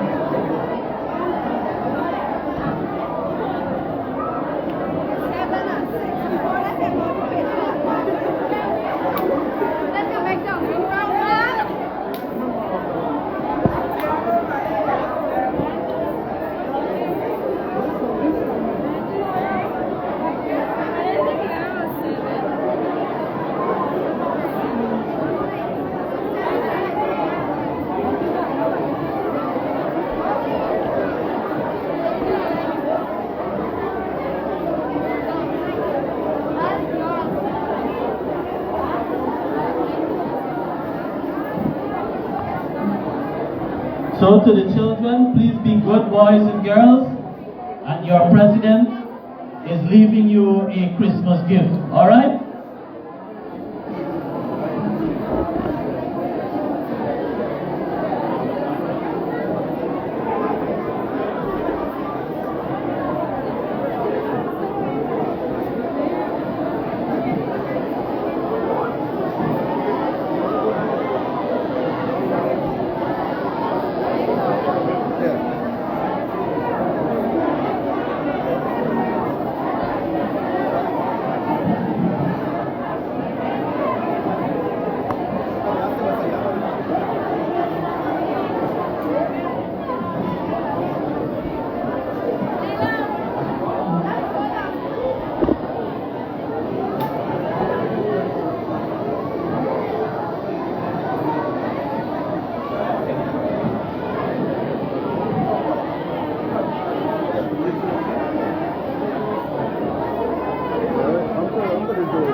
Children, can you please form two lines? Please avoid the rush.